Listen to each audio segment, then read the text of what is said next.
Hello everyone, welcome back to my channel. ඉතින් ඔන්න ලොකුම නිවාඩුවකට පස්සේ අද මම ඔයාලට වීඩියෝ එකක් අරගෙන ආවා. ඉතින් ඔන්න මම මුලින්ම කියන්න හදන්නේ මොකද්ද දන්නවද? මගේ channel එක පටන්ගෙන දැන් ගොඩ කාලයක් වෙනවා. ඒ වුණාට මම වීඩියෝස් අප්ලෝඩ් කරන්නේ බොහොම හෙමි. ඉතින් ඒක නිසා සබ්ස්ක්‍රයිබර්ස්ලා වීවර්ස්ලා එකතු වෙන්නේ ගොඩාක් අඩුයි.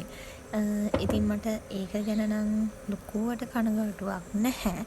මොකද මම මුලදිම දාපු වීඩියෝස් වලට සබ්ස්ක්‍රයිබර්ස්ලා එකතු වුණු හැටි, වීවර්ස්ලා එකතු වෙච්ච හැටි, දැන් සබ්ස්ක්‍රයිබර්ස්ලා වීවර්ස්ලා එකතු වෙන හැටි අතර ලොකු වෙනසක් තියෙනවා. මුලදී 8 10 ඒ වගේ ලොකු ප්‍රමාණවලින් වීවර්ස්ලා එකතු වුණත් දැන් නම් 100ට අඩු ප්‍රමාණයක් තමයි views වැටෙන්නේ. ඒකට නම් ප්‍රශ්නයක් නැහැ. මම ඒකට ලොකුම හේතුව විදිහට දකින්නේ මම සාමාන්‍ය මාසෙකට එක සැරයක් වගේ තමයි වීඩියෝ එකක් ගොඩාක් දුරට අප්ලෝඩ් වෙන්නේ දැන් මගේ අතින්. ඒක තමයි ප්‍රධානම හේතුව කියලා මම හිතන්නේ. මගේ channel එකත් එක්ක මුල ඉඳන් හිටපු කෙනෙක් නම් ඔයා දන්නවා මට චූටි දුවලා දෙන්නෙක් ඉන්නවා. එක්කෙනෙක් නම් දැන් එක වසරේ අනිත් දුවට දැන් අවුරුදු 3ක් වෙනවා. එයා ලබන අවුරුද්ද මොන්ටිසෝරි. ඉතින් බබාලා දෙන්නගේ වැඩයි, ගෙදර වැඩයි, ඒ හැම දෙයක්ම එක්ක වීඩියෝ එකක් කරන එක අපි හිතන තරම් ලේසි නැහැ. ඒ ගැන ඉතින් ඔයත් අම්ම කෙනෙක් නම් විශේෂයෙන් බබාලා දෙන්නෙක් 3 දෙනෙක් වගේ ඉන්න අම්ම කෙනෙක් නම් ඔයා හොඳටම දන්නවා. කෙනෙක් හිතන්න පුළුවන් ෆෝන් එක තියලා මොකක් හරි වීඩියෝ ක්ලිප් දෙක තුනක් අරගෙන ඒක එඩිට් කරලා වොයිස් කරලා දාන්න ඔච්චර කල් යනවද ඔච්චර අමාරු වැඩක්ද කියලා. ඒ වුණාට ඒක කරලම තමයි බලන්න ඕන ඒක කොච්චර සංකීර්ණ වැඩක්ද කියලා. ඒ වගේම තමයි මම ඔයාලට කියවනේ මගේ ලොකුතුව දැන් ඉන්නේ එක වසරේ. ඒ වුණාට එක වසර වුණාට එයාලා දැන් මුල ඉඳලා අකුරු ඉගෙන ගන්නේ ඔය එක වසරේදීනේ. ඉතින් ස්කූල් එකේ දෙන වැඩ ඒ අකුර හරියට ලියවන්න ස්කූල් එකේදී ලියවලා ආපහු හෝම්වර්ක් එකක් විදිහට ඒක ගෙදරට එවනවා. ඒ අකුරු ටික හරියට අපි ළඟ ඉඳගෙන ලියවන්න ඕන. වැරදි තියෙනම් ඒවා හදන්න ඕන.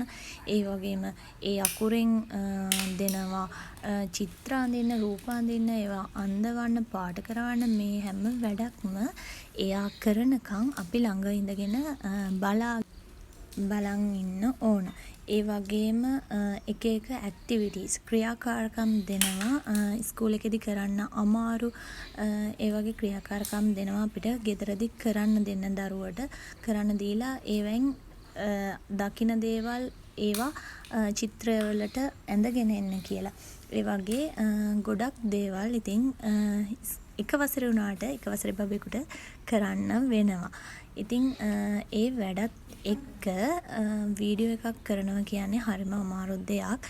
මොකද දැන් මම ගෙදර වැඩයි, බබාලගේ වැඩයි, ඔය හෝම්වර්ක් දෙන ඒ වගේ වැඩත් එක්ක වීඩියෝ එකක් කරන්න ගියාම මට ඔළුව නිදහස් කරගන්න බෑ. මගේ සිහිය තියනවා දැන් බබාලගේ වැඩ කරන තැන. දැන් මෙතන වීඩියෝ එකක් රෙකෝඩ් වෙනවා ඒක ගැන. ඉතින් එහෙම අවධානය වෙනස් වුණාට පස්සේ එක වැඩක්වත් හරියට කරගන්න අමාරුයි. ඒක නිසා තමයි ගොඩාක් දුරටම මගේ අතින් වීඩියෝ කරන එක අත්හැරෙන්නේ මගහැරෙන්නේ. ඉතින් ඒකට මුලින්ම සමාව ඉල්ලනවා මාත් එක්ක එකතු වෙලා ඉන්න සුළුතරයක් ආදරණීය ඔයාලගෙන්. හරි, එහෙනම් දැන් අපි වීඩියෝ එක පැත්තට එමුකෝ. මේ ඔයාලා දකින්නේ සඳුදා දවසක උදේ අපේ අක්ක බබා ඉස්කෝල් යන ටයිම් එක වෙනකන් මම ටයිම් එක ගත කරන විදිය තමයි. ඉතින් උදේ නැගිටලා බත් එකක් තිව්වා හැදෙන්න. ඒත් එක්කම එයාගේ ලන්ච් බොක්ස් එකට දාන්න කැරට් පතල ටිකක් තමයි මම තම්බන්නේ. ඉතින් ඒක තැම්බෙන අතරේ අක්ක බබාව නැගිට්ටව ගන්නවා. ඉතින් ඔයාලා දකිනවනේ එයා ඇවිල්ලා ඇඳෙන් ඇවිල්ලා සෝෆේ උඩත් ටිකක් වෙලා ඉන්නවා. ඒ ටික නම් වීඩියෝ වෙලා නැහැ. ඊට පස්සේ උඩට එක් කරගෙන ආවට පස්සේ එතනත් ඉතින් අර ලොකු ටෙඩිය බිම දාගෙන ඒක උඩට වෙලා ටිකක් වෙලා හාන්සි වෙලා ඇඹරි ඉන්නවා. ඔහොම ඉඳලා යාට ඉතින් උදේ පිටි එක දුන්නට පස්සේ බිස්කට් දෙක තුනක් එක්ක ඔන්න ඒක බීලා බිස්කට් කාලා ඊට පස්සේ දත් මැදලා වොෂ්රූම් යන්නේ. ඉතින් එයාට උදේ පාන්දර පිටි එක දුන්නම තමයි টয়ලට් යන්න ඒ වමනාව ඇති වෙන්නේ. ඒ වුණාට ඒ පිටි එකෙන් එයාට පිටි එක බොන නිසා එයාට උදේට ලොකුවට බත් කවා ගන්න එහෙම අමාරුයි. එයා කැමති දෙයක් හැදුවොත් ඇරෙන්න නැත්තම් එයාට පිටි එක බිව්වට පස්සේ මුකුත් කවා ගන්න බෑ බඩගිනි නෑ කියලා කියනවා.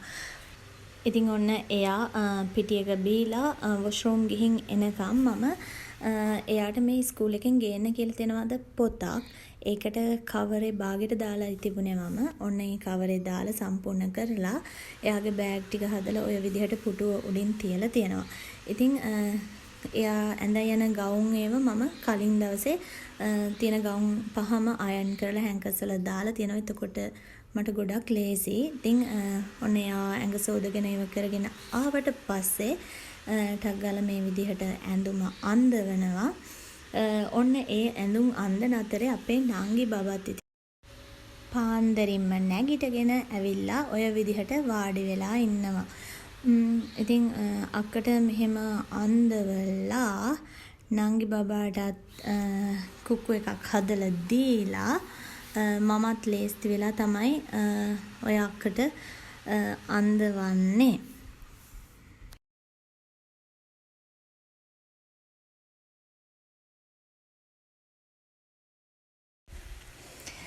ඔය පේනවද? ඔත්තන ඔය ලේස්ති වෙන අතරේ අක්කයි නංගි පොඩි වලි දා ගන්නවා. ඉතින් දවසම මෙයාලා දෙන්නත් එක්ක ඉන්නකොට කොච්චර වලි ගොඩක් එකතු වෙනවද කියලා ඔයාලට හිතා ගන්න පුළුවන්ද? එක අක්ක මොකක් හරි කිව්වොත් නංගි ඒක වරදකට අරගෙන අම්මේ අක්ක බැන්නා අක්ක ගැහුවා කියනවා. නංගි මොනවා හරි කිව්වොත් අක්ක කෑ ගහනවා අම්මේ නංගි බැන්නා නංගි ගැහුවා. ඉතින් දෙන්නගේ රණ්ඩු බේරන එක තමයි මගේ දවසේ ලොකුම රාජකාරිය වෙන්නේ. මේ පේනවද තාමත් අපේ අක්කට නම් නිදිමතේ ඉන්නේ. ටිකක් ස්කූල් එක ළඟට යනකම්ම ඔය ගතිය තියෙනවා ඈලි මෑලි. ස්කූල් එක ළඟදී ටිකක් ඒක අඩු වෙලා ඉතින් යනවා යාළුවොත් එක්ක. එතකම්ම මේ විදිය තමයි. ඔන්න ඉතින් අනිත් අමාරුම රාජකාරිය තමයි මෙන්න මේ කොණ්ඩ දෙක ගොතන්න. අම්මා මන් දන්නේ රැයට ගොතලා තියුවත් උදේට සමහර වෙලාවට ගැට හැදිලා තියෙනවා. එකක් උඩින් ගෙතෙනවා එකක් පහලින් ගෙතෙනවා ආයිත් ලිහන්න වෙනවා. ඉතින් ඒ වගේ ප්‍රශ්න මැද තමයි මම මේ අපේ අක්කගේ කොණ්ඩේ වවන්නේ.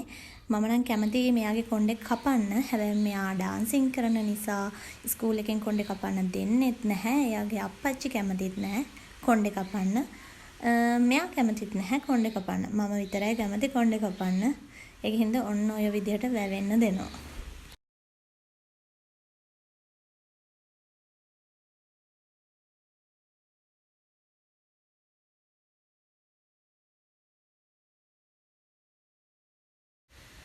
මේ පේනවනේ මෙතනත් ඔය චූටි වලියක් යන ගමන් තමයි තියෙන්නේ. චූටි වචනයක් එහෙ මෙහෙ වෙච්ච ගමන් ඉතින් දෙන්න රණ්ඩු වෙනවා. අනේ මට බනිනවා නංගි බනිනවා නංගි එපා නංගි හොඳ නැහැ.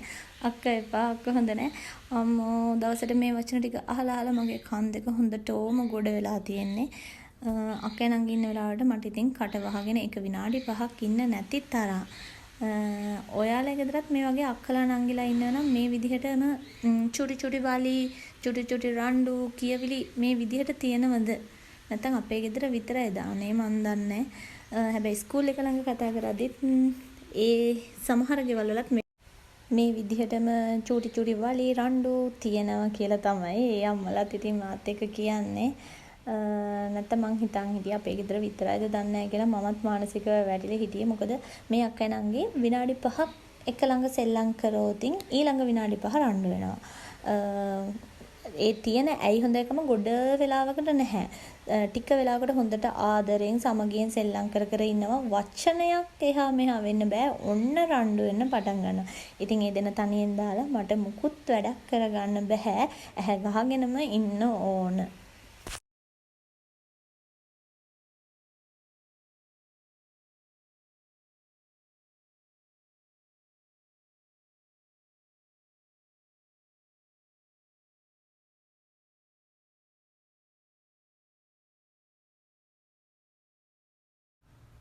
උදේට ඉතින් අක්ක බබාගේ වැඩ ටික ඉවර වෙලා එයා මේ විදිහට ස්කූල් එකට පිටත් කරලා යවනකම්ම එක්කරගෙන යනකම්ම ගෙදර හරි කලබලයි. එහෙට යනවා මෙහෙට යනවා රිබන් ගන්නවා බෑග් හදනවා නංගිත් මෙහෙ දුවනවා. ඒ දෙන්න ඒ අතරේ චූටි රණ්ඩු දා ගන්නවා. ඉතින් මේ වෙලාව හරි පොඩි වෙලාවක් වුණාට ලොකු ටයිම් එකක් වගේ දැනෙනවා. මොකද මෙතන හරිම කලබලයි. උදේ මේ ටයිම් එක ඔය පේනවනේ ඔයාලට නංගිත් නිකන් ඉන්නේ නැහැ නැගිටලා එහෙට පනිනවා මෙහෙට පනිනවා අක්කට ඇද කරනවා අක්කා උස්ස ගන්නවා.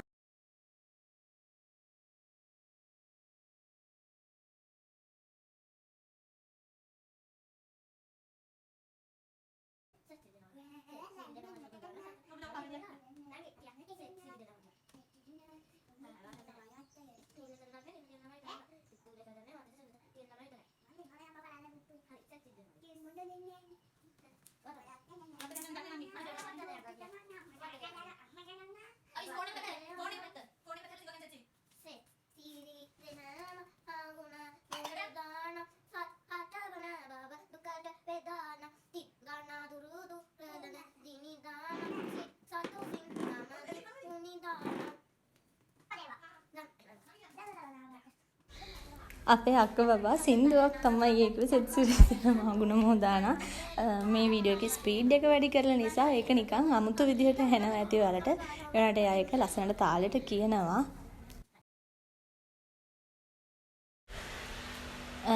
මම දැන් ඔන්න ඔය විදිහට ඔතන බුදු පහන තියෙන තැනත් ලේස්ති කර ගන්නවා.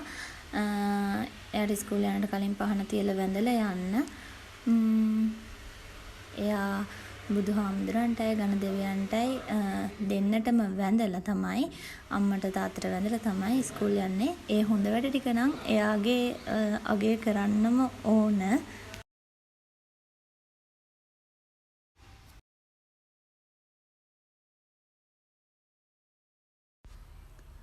ඔන්න දැන් පහන තියලා ඉවර වෙලා එයා කැරට් බතල ටික කනවා. ඉතින් අක්ක කනවා දැකලා නංගිටත් ඕන වෙනවා. ඉතින් දෙන්නම ඔයාලා මේ දකින විදිහට උදේට කැරට් බතල කනවා. ඉතින් ඔන්න ඔය විදිහට මොනවා හරි දෙයක් එයාට උදේට කවලා තමයි මම ස්කූල් එකට යවන්නේ ගොඩාක් දුරට. හදිසියෙන් දවසකට ඉතින් බැරි වෙන අවස්ථා තියෙනවා. අන්න ඔය විදිහට දෙන්නත් එක දැන් කනවා. හරි ඉතින් ඔන්න අද දවසට මගේ වීඩියෝ එක මෙතනින් ඉවර කරන්න තමයි මම මේ ලේස්ති වෙන්නේ. ඉතින් මාත් එක්ක මේ වීඩියෝ එකත් එක්ක එකතු වෙලා හිටපු ඔයාලට ගොඩාක් ස්තුතියි. ඒ වගේම ඔයා අදම නම් මගේ වීඩියෝස් බලන්නේ මගේ channel එක අදම නම් දකින්නේ තවමත් ඔයා මාව subscribe කරලා නැහැනේ. ඉතින් එහෙනම් මාව subscribe කරලා ඔයත් මගේ YouTube family එකට එකතු වෙන්න කියලා ගොඩක් ආදරයෙන් ආරාධනා කරනවා. එහෙනම් අදට මම ගිහින් එන්නම්. පරිස්සමින් ඉන්න. බුදු සරණයි.